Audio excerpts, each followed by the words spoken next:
আসসালামু আলাইকুম, welcome to SA tutorials. আজকে আমরা ক্লাস 9 এবং 10 এর সাধারণ গণিত বিষয়ের যেই ত্রিকোণমিতিক অনুপাত অধ্যায়, সেই অধ্যায়ের যে সেই সূত্রগুলো কিভাবে ইজিলি শিখতে হয় এবং বুঝে বুঝে শিখতে হয় সেটা আমরা একটু দেখব। চলেন শুরু করি। প্রথমত, এই যে ত্রিকোণমিতিক অধ্যায়টা, এই পুরো অধ্যায়টা মেইনলি একটা ত্রিভুজের উপর ভিত্তি করে গড়ে উঠছে। ট্রাইগোন, ট্রাই মানে 3 আর ত্রিকোণমিতির কোণ মানে হলো কোণ নিয়ে।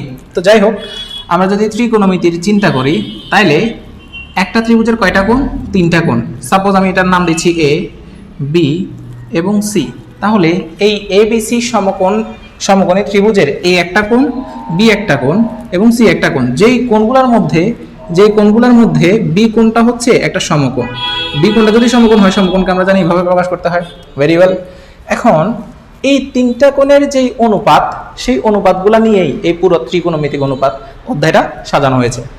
তো এই ত্রিকোণমিতিক অনুপাত অধ্যায়ে অনেকগুলা সূত্র আছে, যেগুলো আমাদের অনেক সময় মানে ভয়ের কারণ হয়ে থাকে। তো ওই সূত্রগুলো আজকে কিভাবে ইজিলি শিখতে হয় সেটা আমরা একটু দেখি। একটা ত্রিভুজের আমরা জানি ভূমি, লম্ব এবং অতিভুজ হয় সমকোণী ত্রিভুজের ক্ষেত্রে। অতিভুজটা ফিক্সড। কি? সেটা হচ্ছে কোনো একটা সমকোণী ত্রিভুজের সমকোণের অপোজিট যে বাহু, সেই বাহুটা হচ্ছে অতিভুজ। সেই বাহুটা হচ্ছে কি? অতিভুজ। ভালো কথা। এবং এরপর আছে লম্ব এবং ভূমি। এখন লম্ব কোনটা, ভূমি কোনটা, এটা ভ্যারি করে। সাপোজ তোমাকে কেউ বললো যে এ কোণকে ভিত্তি করে লম্ব বের করো, এ কোণের লম্ব, অথবা এই কোণকে থিটা ধরে, কোণকে অনেক সময় থিটা ধরতে পারে, বিটা ধরতে পারে, অনেক কিছু ধরতে পারে, ডাজন্ট ম্যাটার, যেটাই ধরুক না কেন, যেই কোণের উপর ভিত্তি করে তোমাকে লম্ব বের করতে বলবে, মনে রাখবা সেই কোণের অপোজিট বাহুটা হচ্ছে লম্ব। সেই কোণের অপোজিট বাহুটা হচ্ছে লম্ব, এবং সেই কোণের সাথে সন্নিহিত যে বাহু সেটাকে বলে হচ্ছে ভূমি। Very well. আমি যদি এইভাবে করতাম, বলো তো, আরেকটা ত্রিভুজ আমি আঁকলাম, এটা হচ্ছে সমকোণ, এটা হচ্ছে অতিভুজ। আমি বুঝতেছি এটা হচ্ছে, আমরা ওখানে একে আমরা কি ধরতেছিলাম? কোণ ধরতেছিলাম। কিন্তু এখানে সাপোজ আমি সি কে কোণ ধরতেছি। এখন সি কে যদি আমি কোণ ধরি, তাহলে লম্ব কি হবে বলতো? এখানে এ কে কোণ ধরছি, এ কোণের অপোজিট বাহুটা হচ্ছে লম্ব। এখানে সি কে কোণ ধরছি, সি কোণের অপোজিট বাহুটা হচ্ছে লম্ব। ব্যাস। আর সি কোণের সাথে যে বাহুটা, সেটা হচ্ছে ভূমি। As simple as it is. তারপর আমি যদি দেখি এই যে ভূমি, লম্ব এবং অতিভুজ, এই 3টা বাহুকে কেন্দ্র করে একটা সূত্র আছে। এটা আমরা প্রবাবলি ক্লাস 8 এ পড়ছিলাম। সেটা হচ্ছে অতিভুজ স্কয়ার ইজ ইকুয়াল টু ভূমি স্কয়ার যোগ লম্ব square, which is a very important formula. তারপর এটাকে যদি আমরা একটু বাইপাস করি, এটাকে যদি আমরা একটু সরাই লিখি, মুছে ফেলি, দেখি তো আমাদের এরপর যদি আমি দেখি, আমাদের ত্রিকোণমিতিতে অনেকগুলো সূত্র আছে। আমরা 3টা ওয়ার্ড শিখবো। এই 3টা ওয়ার্ডের মাধ্যমে অনেকগুলো সূত্র আমাদের আয়ত্ত হয়ে যাবে। 3টা ওয়ার্ড কি? একটা হচ্ছে প্রথমে অলস, তারপরের ওয়ার্ড হচ্ছে অভুক, তারপরের ওয়ার্ড হচ্ছে ভুলট। খুব সুন্দর, অলস, অভুক এবং ভুলট। দেখো, এই প্রথম ওয়ার্ডের প্রথম একদম সর্বশেষ অক্ষরটা কি? দন্তাস্ব। দন্তাস্বতে আমাদের ত্রিকোণমিতিক অনুপাতে 6টা অনুপাত নিয়ে আমরা কাজ করি। আমরা যদি সেগুলা এখান দিয়ে ছোট্ট করে লিখি, সেই 6টা অনুপাত হচ্ছে আমাদের সাইন, কজ, ট্যান, কট, সেক এবং কোসেক। এই 6টা অনুপাত নিয়ে আমরা কাজ করি। তো এই 6টা অনুপাতের অনেক ধরনের সূত্র হইতে পারে। সেই সূত্রগুলোর কিছু সূত্র আমরা এই 3টা শব্দ দিয়ে বুঝতে পারবো। কি? প্রথমে দন্তাস্ব দিয়ে আমরা সাইন বুঝি। তাইলে প্রথম হচ্ছে sine theta. Sign theta is equal to, তার আগের অক্ষর কি? ল না? ল। তার আগের অক্ষর কি? অ। তাহলে লতে লম্ব, অতে অতিভুজ, এটা বুঝতে হবে। তাহলে সাইন ইজ ইকুয়াল টু, আমরা মনে রাখবো ভাবে, সাইন ইজ ইকুয়াল টু লম্ব ভাগ অতিভুজ। লম্ব ভাগ অতিভুজ। ব্যাস, সিম্পল। তারপরটা যদি আমরা দেখি, তারপরে হচ্ছে আমাদের কতে আমাদের কজ। কতে যদি কজ হয়, ক এর আগে কি আছে? ভূ, তার আগে অ। ভূ মানে ভূমি, ল মানে লম্ব, অ মানে অতিভুজ। আমরা একটু আগে পড়ছি।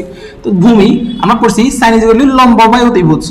এখানে ক ইজ ইকুয়াল টু তার আগের অক্ষর বাই তার আগের অক্ষর, তার মানে ভূমি বাই অ, ভূ বাই অ মানে কি? ভূমি বাই অতিভুজ। তাহলে ভূমি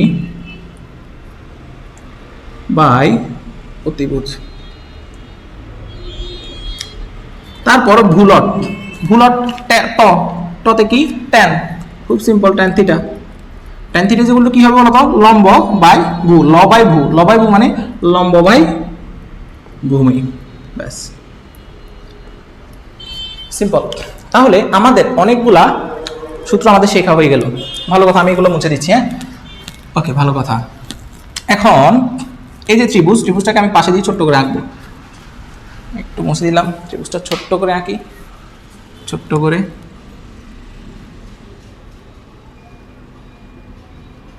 এটা হচ্ছে আমাদের এ কোণ, এটা বি, এটা সি, এটা হচ্ছে লম্ব, এটা হচ্ছে ভূমি, এবং এটা হচ্ছে অতিভুজ। ওকে, ভেরি ওয়েল। এরপর আমরা একটা ছোট্ট চিত্র দেখব। এই চিত্রের মাধ্যমে আমাদের অনেকগুলো সূত্র কভার আপ হয়ে যাবে। কীরকম? চিত্রটা অনেকটা এইরকম।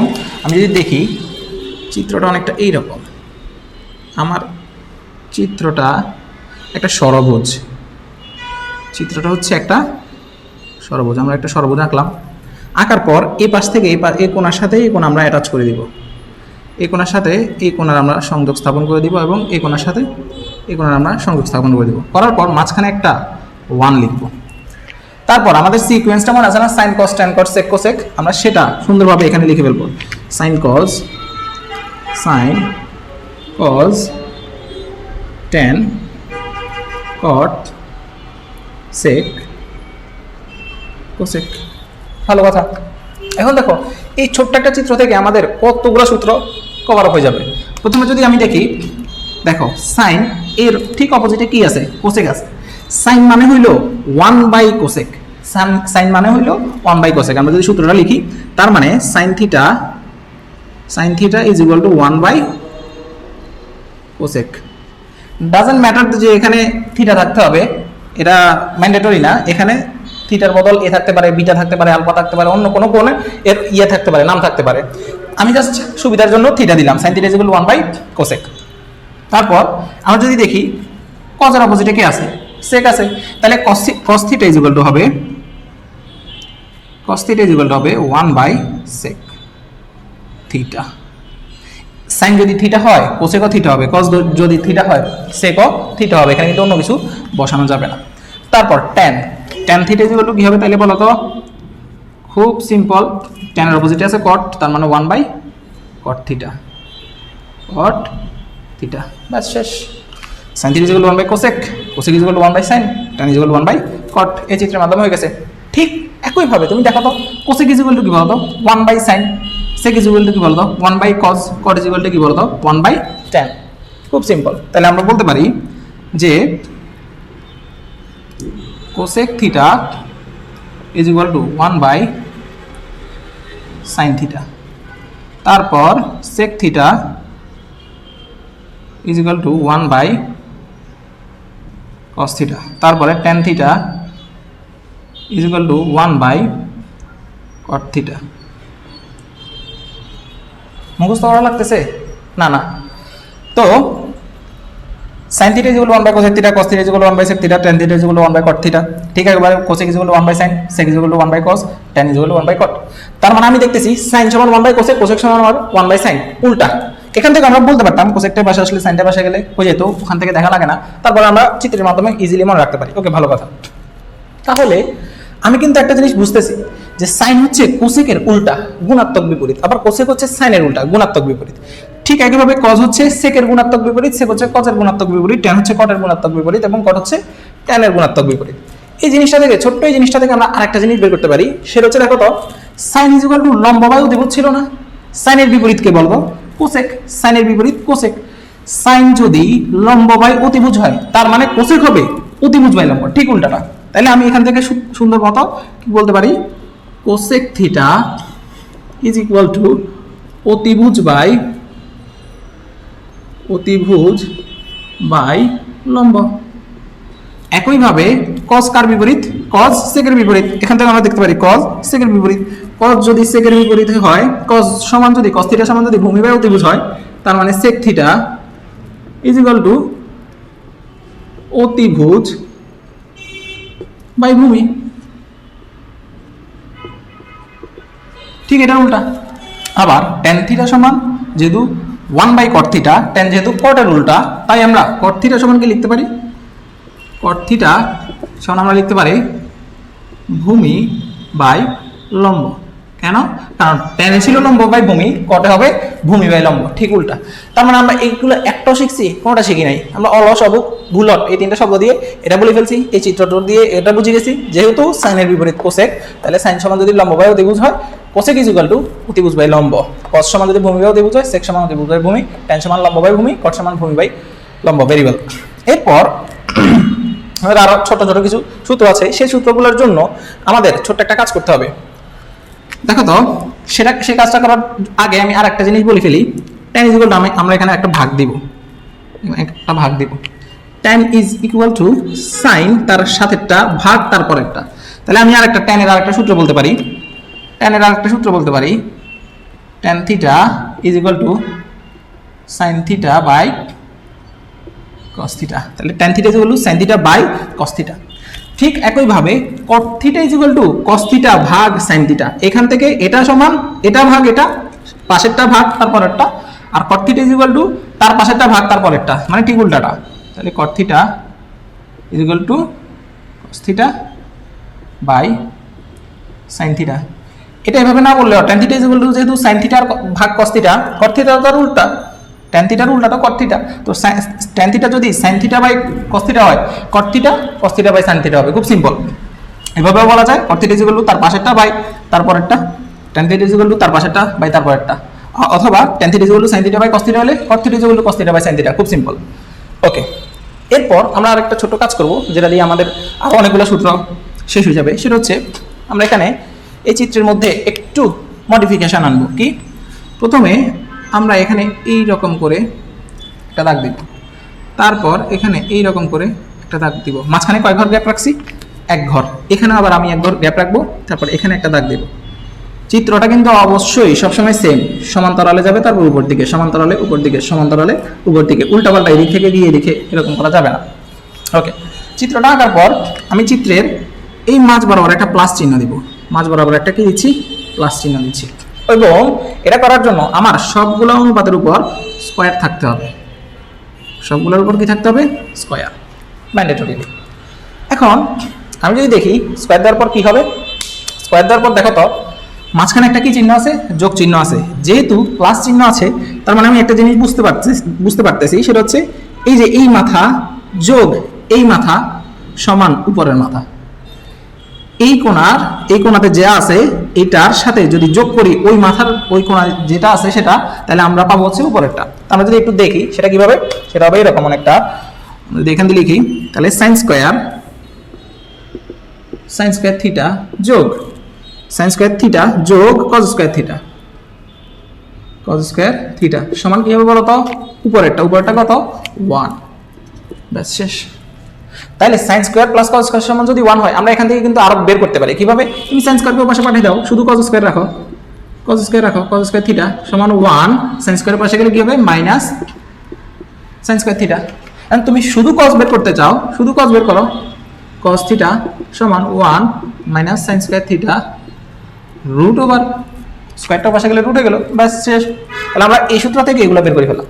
ঠিক আছে বাবা, আমি তো সাইন স্কয়ারকেও পাশে পাঠাইছি না, কজ স্কয়ারের মান বের করলাম। তুমি সাইন স্কয়ার রেখে কজ স্কয়ারকেও পাশে পাঠাও, কজ স্কয়ারকেও পাশে পাঠালে কি হবে বলো তো? তাহলে সাইন স্কয়ার থাকবে এখানে, sign square theta is equal to 1 minus cos square theta হবে। আবার স্কয়ারটাকে যদি আমরা পাশে পাঠাই, সাইন থিটা সমান কি হবে বলো তো? সাইন থিটা সমান root over 1 minus cos square theta হবে। ব্যাস, as simple as it is. খুব সোজা। এরপর আমি আগেরগুলো একটু মুছে দিচ্ছি, এগুলো তো আমরা বুঝছি তাই না? মুছে দিচ্ছি।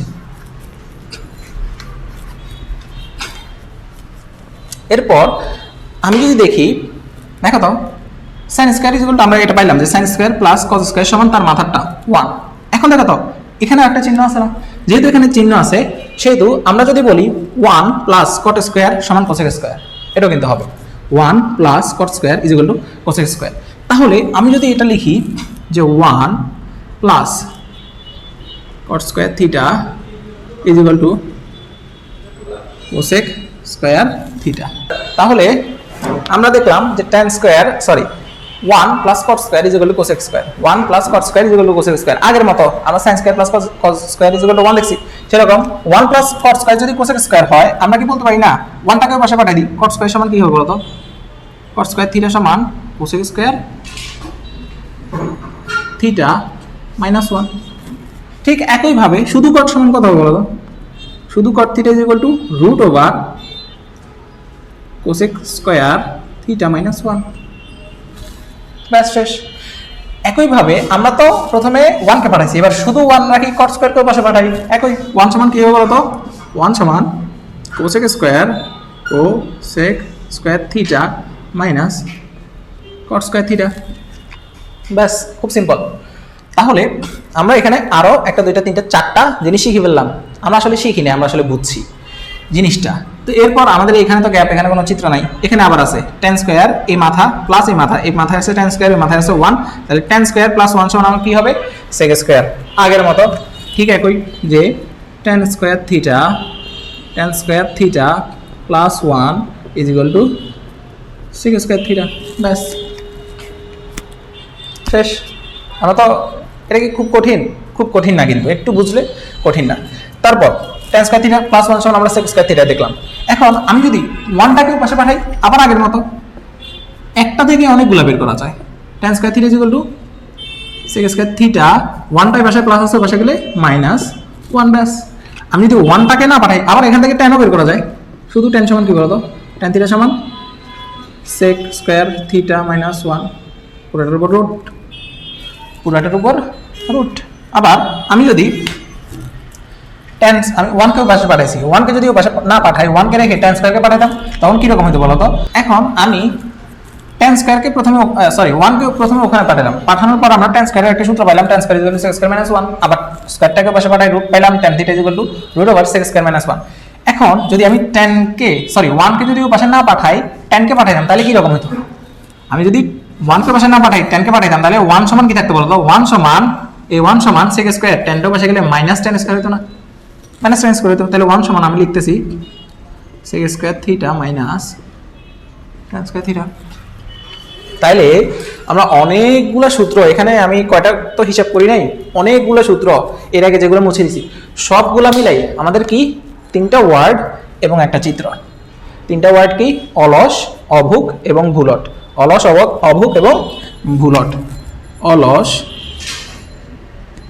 অভুক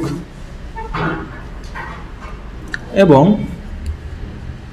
ভুলট, এই 3টা ওয়ার্ড আমরা যদি শিখতে পারি এবং এই চিত্রটা যদি আমাদের মাথায় রাখতে পারি, তাহলে কিন্তু এই সকল সূত্র আমার চোখে ভাসবে। আমি জানি sin সমান কি 1/cosec, cosec সমান কি 1/sin, tan সমান 1/cot, cot সমান 1/tan, sec সমান 1/cos, cos সমান 1/sec। ব্যাস। sin square plus cos square সমান 1 প্লাস cot স্কয়ার সমান cosec square, tan square plus 1 সমান sec স্কয়ার। ঠিক একইভাবে এটাকে আবার 1 প্লাস cot স্কয়ার সমান 1 প্লাস cot স্কয়ার সমান যেমন cosec স্কয়ার, আমি জাস্ট 1টাকে পাশে পাঠালে cot square is equal two cosec square minus 1। আবার 1 রেখে যদি cot স্কয়ারের পাশে পাঠাই, 1 is equal two cosec square minus cot square. তাহলে আমাদের অনেকগুলা সূত্রের যেই ঝামেলা, যেই ঝঞ্ঝাট, যেই প্যারাটা আমাদের মাথায় ছিল, ওই প্যারাটা কিন্তু আসলে থাকে না যদি আমরা এই সিম্পলি এভাবে চিন্তা করি। বিষয়টাকে যদি এভাবে চিন্তা করি, তাহলে আমাদের মাথায় এত প্রবলেমেটিক সিচুয়েশনগুলো ক্রিয়েট হয় না। তাহলে এই পুরা জিনিসটা আশা করি আর কারো প্রবলেম হবে না। এই রকম ছোট্ট ছোট্ট ট্রিক্স যেগুলো দিয়ে অঙ্ককে আসলে মজাদার বানানো যায়, সেই ট্রিক্সগুলোর জন্য অ্যাসে টিউটোরিয়ালস ইউটিউব চ্যানেলকে তোমরা যেখানেই থাকো না কেন, ইউটিউবে দেখলে সাবস্ক্রাইব করো আর ফেসবুকে দেখলে ফলো। থ্যাংক ইউ সবাইকে।